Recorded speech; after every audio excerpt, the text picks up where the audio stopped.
নমস্কার বন্ধুরা, কেমন আছেন সবাই? টিনা লাইফ স্টাইলে আপনাদের স্বাগতম। এই যে দেখতে পাচ্ছেন, এটা অনেক দিন আগের একটা ব্লগ আপনাদের সাথে শেয়ার করছি।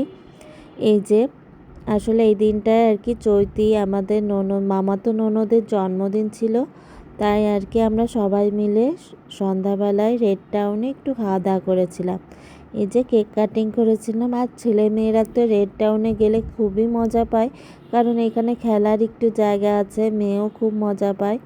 এই যে আমাদের পুতুল, আর এই যে সব ছেলে মেয়ে ছোট সবাই মিলে কেক কাটাকাটি করেছিল।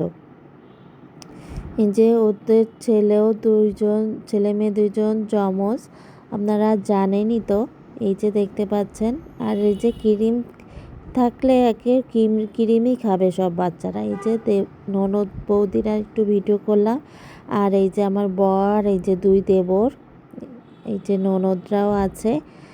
আর এই যে আমরা একটু হালকা ভিডিও করে নিচ্ছিলাম কে কী করছে। খাবার অর্ডার দিয়েছে, এখন যে যার মতো আর কি গল্প করছে। এই তো ছেলে মেয়ে থাকলে আর কি বসার কায়দা থাকে না, একবার এখানে একবার ওইখানে। এই যে আমি একটু ভিডিও করে নিলাম। আমি এই সময় এদিনকে এমন সেজেছিলাম।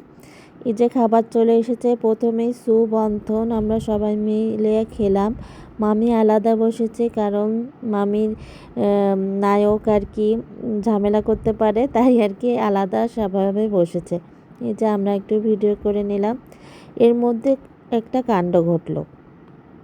আমরা এই যে বসে আছি, হুট করে মেয়েকে খুঁজে পাচ্ছি না। মেয়ে কোথায় গেল সব জায়গায় খুঁজছি। পাশেও একটু খোলা জায়গা আছে, সেইখানেও খুঁজে বেড়াচ্ছি। মেয়ে পাশে এই একটা টেবিলের নিচে আমাদের মানে লুকোচুরি করছে, সেটা দেখাচ্ছে আমাদের সাথে। তারপরে এসে ভক করে এসে বলছে, এই তো মা আমি এখানে। আমাদের তো তখন জান উড়ে গেল প্রায়। সে কি অবস্থা, কী যে পাকা হয়েছে মেয়েটা।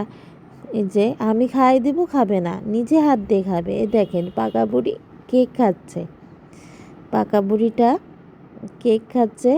ওকে এখন নিজে নিজে খায়, কিন্তু ভালো কিছু হলে নিজে নিজে খাবে, তো খারাপ কিছু ভাত টাত শাক টাক হলে আমারই খাইয়ে দিতে হবে।